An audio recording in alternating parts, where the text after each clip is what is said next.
Welcome to episode 34 of Posture Labs and Alignment Fundamentals. My name is Emma and I'll be guiding you through this quick tutorial on Baddha Konasana. Each week we cover a new yoga pose, teaching you correct alignment and little tips and tricks, different modifications so you can do the pose best for you. So today's episode, we're going to start seated for Baddha Konasana or bound angle. Some teachers might call this butterfly pose, same thing. I'll show you from the side and then I'll show you from the front.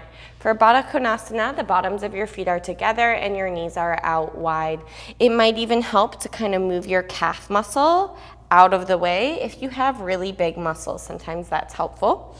You want to bring your feet nice and close to you, and I like to grab, kind of clasping my hands around my feet so I almost can feel like I'm using that as leverage to sit up tall. So as I sit up tall, I'm kind of squeezing or using my glute muscles to try to push my knees down. So I'm not using my arms just yet. I'm just using the strength of my glutes squeezing to help push my knees down.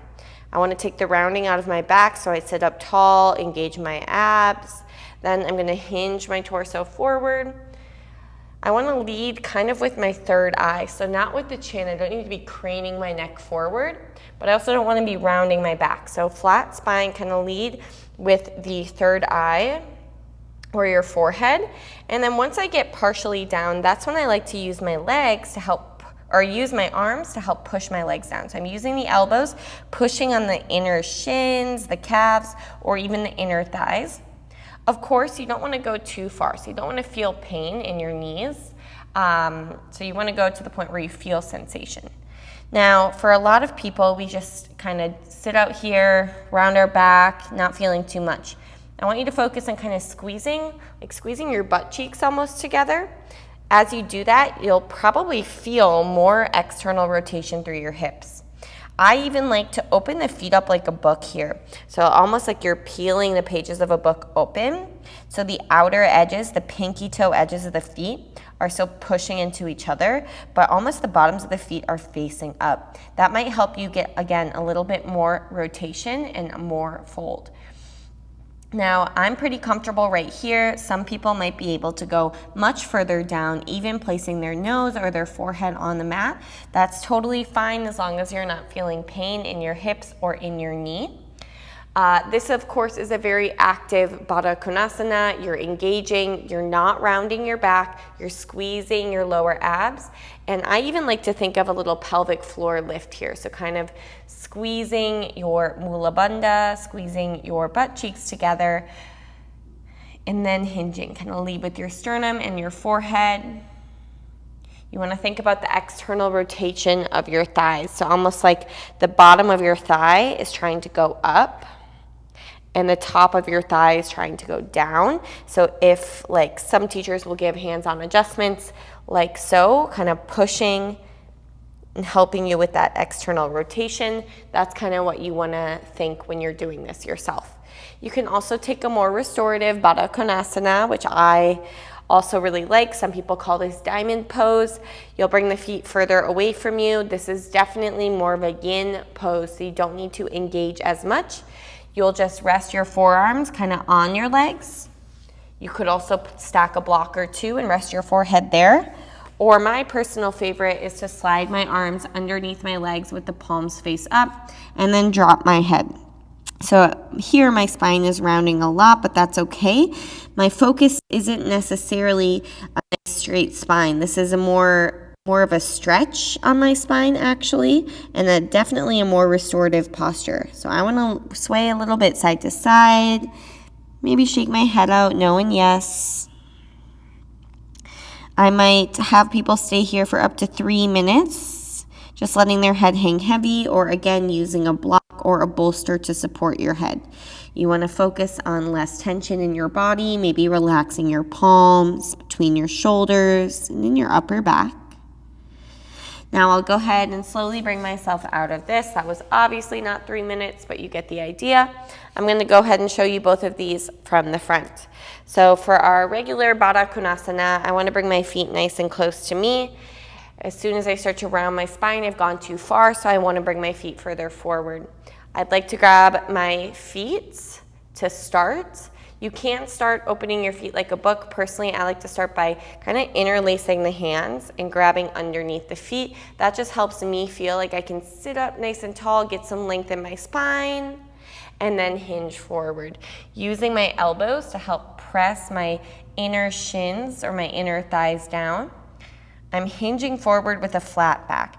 As I do this, I don't want my shoulders shrugging up by my ears. I'm actually gonna melt my inner shoulders back down my spine, almost like my neck is getting longer. Looking down at the floor so I'm not craning my neck, I'm gonna squeeze my glute muscles together, engage my mula bandha, and that's gonna help me get my knees closer to the floor without even using my elbows more. Now from here, I like to imagine opening my feet up like a book. Keep using the elbows, pulling your sternum forward. Everything keeps squeezing, inner shoulders back, and bringing it up. Now, as you can see, that's a pretty intense externally rotated hip pose. Again, if you don't have space going into this, it can be kind of helpful to move your calf muscle a little bit out of the way. That just might make a little bit more space for you to fold. Maybe not, and that's okay too. For our more restorative Baddha Konasana or diamond pose, your feet are further out, making kind of a diamond shape. Hands maybe on tops of the feet, or my favorite, underneath, palms face up. Here you're rounding your spine, trying to get some space between the shoulder blades. You're relaxing your palms, your feet. No need to engage your mula bandha. Everything's kind of relaxed. Head hanging heavy. Always the option to use blocks here as well.